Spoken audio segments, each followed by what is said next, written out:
Muitas pessoas vêm me perguntar, Dani, a Nubank, as caixinhas do Nubank, é um bom lugar para guardar reserva de emergência? Eu vou responder isso para vocês no decorrer desse vídeo. Um passo a passo para você calcular quanto que você precisa ter na reserva de emergência, como montar uma reserva de emergência e o mais importante de tudo, aonde investir a reserva de emergência.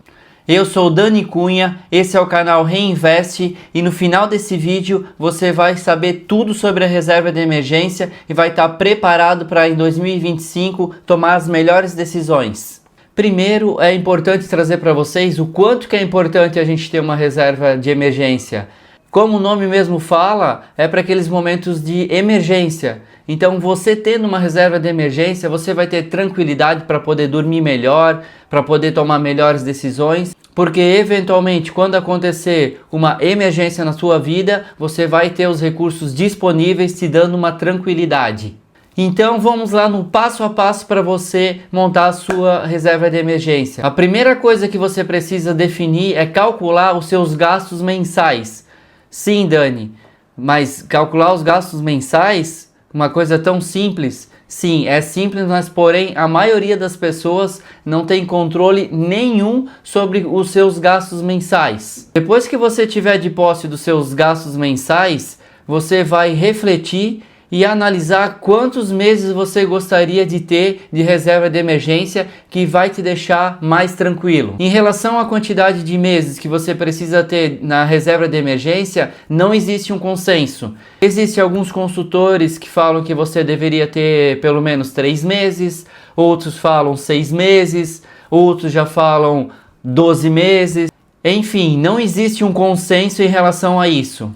Certo, Dani, mas então o que você me sugere? Vamos lá. Quando a pessoa vem me perguntar, Dani, quanto tempo eu preciso ter de reserva de emergência? Eu falo, depende. Primeiro eu tento entender, por exemplo, qual é a profissão dessa pessoa. Se essa pessoa, ela, por exemplo, é uma funcionária pública, ela tem uma certa estabilidade no trabalho. Então, talvez a reserva de emergência dela não seja o mesmo tanto de meses do que uma pessoa que é profissional liberal, por exemplo. Uma segunda análise que eu faço é perguntar para essa pessoa se ela tem seguro de vida, se ela tem seguro residencial, se ela tem seguro do carro, porque são esses fatores no dia a dia que normalmente acontecem uma emergência, certo? Então, por exemplo, a pessoa que ela já tem seguro de vida, que ela tem seguro de carro, seguro de residência, talvez ela possa ter uma reserva de emergência com quantidade de meses inferior, por exemplo, àquela pessoa que não tem nada disso. Dito isso, faça uma análise da tua vida, da vida da tua família, qual é o teu trabalho, se você tem essa certa estabilidade, se você tem esses seguros que eu falei, e aí defina talvez 3 meses, 6 meses e quem sabe até 1 ano de reserva de emergência possa fazer sentido para você. Perfeito, Dani, entendi, já visualizei, já defini a quantidade de meses que eu preciso ter para mim ficar tranquilo com a reserva de emergência. Agora a gente vai para o segundo passo. Como montar essa reserva de emergência? A reserva de emergência ela não precisa ser montada de uma vez só, pegar um dinheiro e aportar de uma única vez. Não, você pode ir passo a passo, mês a mês, separando uma quantidade do seu orçamento para ir fazendo e montando essa reserva de emergência ao longo do tempo. Assim você vai montando ela de forma gradativa e em X meses você vai estar com a sua reserva prontinha. Agora, caso você tenha todo o dinheiro de uma só vez, não tem problema nenhum de você montar de uma única vez a tua reserva de emergência. Na verdade, é até melhor, porque a reserva de emergência, ela se trata de uma aplicação conservadora. Isso a gente vai ver no próximo passo. Antes de a gente ir para o passo 3, e o mais importante, na minha opinião, que é aonde investir a reserva de emergência, vocês têm que entender que essa reserva de emergência, toda vez que vocês pegar esse valor nessa caixinha, vocês têm que ter a obrigação de repor os valores. Porque senão vocês vão ficar usando essa reserva de emergência toda hora, todos os meses, e aí ela não vai ser reserva de emergência, ela vai acabar sendo parte do teu orçamento mensal. E não é esse o objetivo da reserva de emergência. Agora a gente vai para o terceiro passo, que na minha opinião é o mais importante, é aonde investir a reserva de emergência, que é onde o brasileiro mais peca, na minha opinião.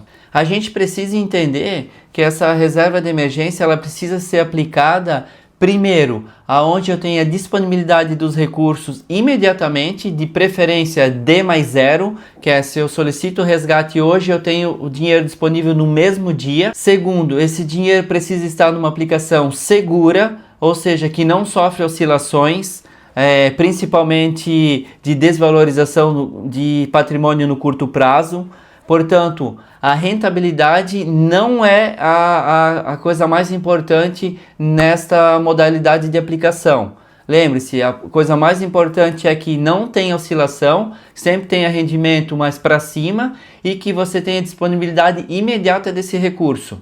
Muitas pessoas me perguntam, por exemplo, em relação à caixinha da Nubank. Dani, é um bom lugar, é um lugar seguro para a gente guardar a nossa reserva de emergência? Eu vou responder isso na sequência. Então a gente precisa entender que a reserva de emergência ela precisa estar num local seguro, que tenha liquidez imediata, que não tenha oscilação negativa de preço e que eu consiga realmente disponibilidade do recurso no mesmo dia de preferência ou no dia seguinte. Então, na minha visão, existe um investimento hoje que atende essas exigências, essas primícias para que a gente possa estar colocando a nossa reserva de emergência. E esse investimento se chama Tesouro Selic. Sim, é um título do governo federal. É um título público pós-fixado, corrigido diariamente com base na taxa Selic. Esse título público ele tem uma liquidez muito grande. Então, ele permite você comprar, vender com um risco de perda baixíssimo. Praticamente é o risco soberano que a gente fala, que é o risco do governo federal. Dentro do Brasil, por exemplo, analisando a gestão de risco, o título federal é o título com menor risco, porque o governo ele tem a impressora de dinheiro na mão. Então ele consegue imprimir dinheiro, mesmo que ele gaste mais do que arrecada, ele consegue imprimir dinheiro para pagar os credores. Certo? Tanto é que geralmente os títulos privados emitidos pelos bancos, né, ou por exemplo debêntures emitidos pelas empresas, eles sempre têm que pagar um risco de prêmio maior em relação aos títulos públicos federais, porque na teoria esses títulos privados eles têm um risco maior do que o risco soberano, que é os títulos públicos do governo federal. Por isso, na minha opinião, o título público Tesouro Selic é o que mais se adapta, que mais atende às nossas necessidades quando o assunto é reserva de emergência. E deixe nos comentários se você já tem reserva de emergência, se você também investe no Tesouro Selic, a sua reserva de emergência, e deixe um joinha se você está gostando do vídeo, se inscreve no canal. Agora você pode estar se perguntando, certo Dani, mas investir em títulos privados não seria um retorno maior? Sim, com certeza os títulos privados normalmente eles oferecem um retorno maior, porém o risco também é maior. Mesmo os títulos bancários, né, por exemplo CDB, que oferecem garantia do fundo garantidor de crédito, mas caso um banco desse venha a dar problemas, você não vai ter o dinheiro disponível imediatamente, levam dias, às vezes até meses. Então, não serve para você colocar nesses títulos a sua reserva de emergência.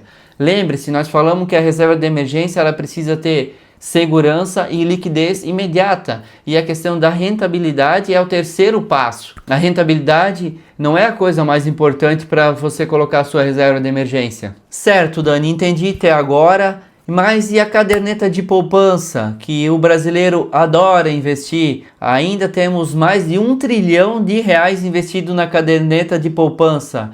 Isso é a prova que nós precisamos educar o povo brasileiro em relação à educação financeira. Não é possível que em pleno 2025 a gente tenha ainda R$1 trilhão de dinheiro na poupança, que é de longe o pior investimento de todos. Ela não acompanha minimamente a inflação no período. Para vocês entenderem, a poupança ela deve estar dando uma rentabilidade anual aí próxima de 6%, 6 e alguma coisa. Toda vez que a taxa Selic está 8,5% ao ano ou acima disso, A poupança ela remunera 0,5 mais a TR, que é uma taxa referencial, que é uma miséria. Ou seja, a poupança ela rende bem abaixo da inflação e ainda tem mais um problema. Ela só remunera de 30 em 30 dias, que a gente fala que é o dia do aniversário. Você deixou aplicado 29 dias e teve que sacar o recurso, você simplesmente não vai ter remuneração nenhuma na poupança. Diferente do Tesouro Selic, que ele é corrigido diariamente. Perfeito, entendi que a poupança está descartada. E Dani, as contas dos bancos digitais, por exemplo, da Nubank, as caixinhas da Nubank, que eu coloquei lá no início do vídeo, é uma boa aplicação? A resposta que é para reserva de emergência, não. Por que que não? Vou explicar. Porque o dinheiro que está parado nas contas digitais, eles podem pegar o teu dinheiro e aplicar em títulos de emissão de dívida próprio. Ou seja, tem um risco envolvido nessa operação. E caso venha a ter problemas, um banco digital desses vir a quebrar, vocês terão problemas para receber esse dinheiro. Por exemplo, mesmo que tenha o fundo garantidor de crédito, vocês não vão receber esse dinheiro imediatamente. Às vezes demora 30 dias, pode demorar até mais. E assim, gente, a gente sempre fala do fundo garantidor de crédito. É importante falar para vocês que o fundo garantidor de crédito, ele é um percentual baixíssimo em relação ao todo do sistema. Então, ele representa uma segurança de 2% de todas as operações. Imagine que a gente tem um problema sistêmico, que vários bancos começam a ter problemas e as pessoas começam a acessar o fundo garantidor de crédito. Não vai ter recurso para todo mundo. A gente tem que entender que esses recursos aí eles são finitos, é um percentual bem baixo que o próprio sistema bancário disponibiliza para dar uma certa segurança aos investidores. Agora, como a gente pode investir no Tesouro Selic, Dani?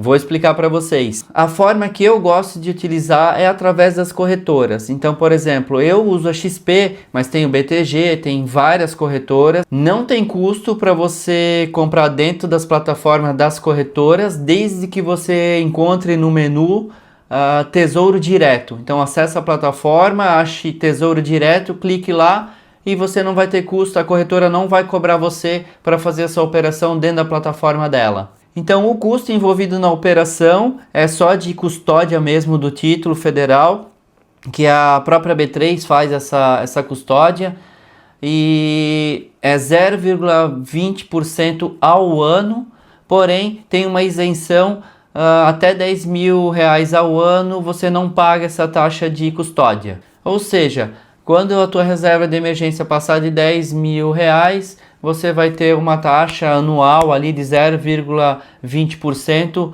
no que passar dos R$10.000 anual. E como funciona a tributação do Tesouro Selic? É cobrado imposto de renda na fonte, começa em 22,5%, vai reduzindo até 15%, igual a tabela regressiva do imposto de renda, né? Então inicia até 180 dias, 22,5%, conforme vai passando o tempo, pode chegar acima de 720 dias, a tributação cai para o mínimo, que é 15% sobre a rentabilidade. Também sofre a tributação do IOF. Como funciona o IOF? É Imposto sobre Operações Financeiras. Então, por exemplo, você comprou o título do Tesouro Selic e até o 29º dia, se você sacar, você vai pagar um percentual bem alto de imposto sobre o lucro no rendimento no período. Após o 29º dia, aí o IOF ele não existe mais, aí você não paga mais o IOF. E o resgate? O resgate você pode pedir diariamente, de segunda a sexta-feira, até as 13 horas do dia você consegue ter o recurso disponível no mesmo dia. Caso você dê ordem de venda lá após as 13 horas, você vai receber esse recurso na conta no dia seguinte. Agora, o que acontece? Quando o mercado sofre algum estresse, esses títulos eles acabam oscilando muito, a plataforma do Tesouro Nacional ela acaba suspendendo as negociações. Então, em alguns momentos, você pode ficar sem conseguir negociar esses títulos. Não é muito comum, mas recentemente tem acontecido com bastante frequência. Muito ruído político e tudo mais. aí as taxas dos títulos públicos acabam aumentando muito, e aí o Tesouro ele suspende as negociações momentaneamente para dar uma acalmada no mercado. Quando isso acontece, você não consegue realmente dar ordem nem de compra e nem de venda. Então esse seria um dos riscos, maiores riscos, vamos dizer assim, da sua reserva de emergência está no Tesouro Selic, porque eventualmente você precisando, pode ser que o Tesouro Nacional esteja fora do ar. Por isso nós temos uma solução para esse problema. E qual que é a solução? Existem fundos de investimentos que são atrelados ao Tesouro Selic, que são taxa zero, são isentos de administração. Então, por exemplo, o BTG Pactual disponibiliza esses fundos, a XP disponibiliza esses fundos, então você acaba mitigando a questão de eventualmente a plataforma do Tesouro Nacional não esteja negociando. Então esses fundos hoje são excelentes opções de você estar colocando a sua reserva de emergência, porque eles também têm liquidez diária, né, de segunda a sexta-feira, então você pode dar ordem de venda e imediatamente o recurso vai estar na sua conta, e aí você não depende da plataforma do Tesouro Nacional estar funcionando ou não estar funcionando. A única questão, por ser um serviço gratuito, né, são fundos que não cobram gestão, porque eles estão atrelados ao Tesouro Selic, as corretoras elas limitam a quantidade. Tipo, se você tem um recurso muito grande, às vezes não é possível investir todo o patrimônio, vamos dizer assim, nesse tipo de locação. Normalmente eles limitam a aplicação a R$100 mil. Não é nenhuma recomendação de compra, mas eu vou passar para vocês uma lista de alguns fundos que vocês possam estar estudando ali para aplicar a reserva de emergência.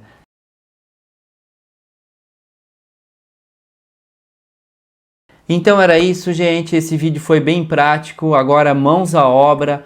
Dá uma olhada de novo nesse vídeo. Pega todas o passo a passo para você montar a sua reserva de emergência, para você aplicar e ficar tranquilo.